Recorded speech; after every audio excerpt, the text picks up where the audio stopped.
ఇగో మన పల్లెటూరులు కాలేజ్ చేసిరనుకో ఇక ఎట్లా మాట్లాడతారు తెలుసా? కాలేజీకి పోయేటప్పుడు ఇక వాళ్ళ దోస్తులకు ఫోన్ చేస్తారు కదా, ఫోన్ చేసి ఇట్లా మాట్లాడతారు.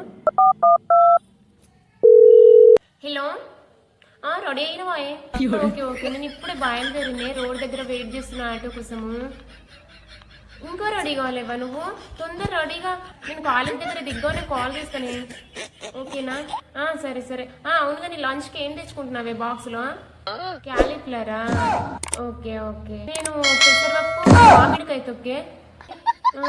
ఓకే ఓకే, నేను వెళ్తున్నా, ఇక ఆటో వచ్చింది. సరే సరే, నా ఆటోలో ఎక్కుతున్నా. ఓకేనా? ఓకే ఓకే, సరే బాయ్, తొందరరా. ఇక ఇట్లా అంటారు. ఇక ఇంటికాడ ఎట్లా మాట్లాడతారు తెలుసా?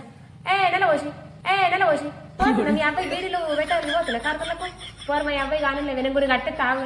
అబ్బ బీడీలు కట్టేసిన దగ్గర రాయి. అబ్బ ప్లీజ్ రాయితాడేమో. అబ్బ ఒక 2 గంటలు కడతానే.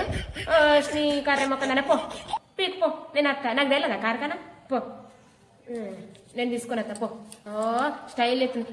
బిత్తి మొక్కందానా, నువ్వు కాలేజ్ ఇప్పుడు ఉంటుందంటావన్నా, ఇప్పుడు ఉండట్లేదా? నేనే పోతా పో. పెద్ద ఇది చేస్తుంది. అయినా సన్నం షాలేవే నువ్వు. నీ అవసరానికి అయితే ఉండమంటావు.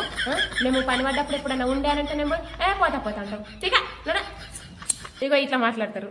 కాలేజ్కి పోయినప్పుడేం పోయి స్టైల్గా మాట్లాడతారు. ఇక ఇంటికాడ ఉన్నప్పుడేం పోయి బిత్తి మొక్కందానా, కర్రె మొక్కందానా, ఇగో ఇట్లా మాట్లాడతారు.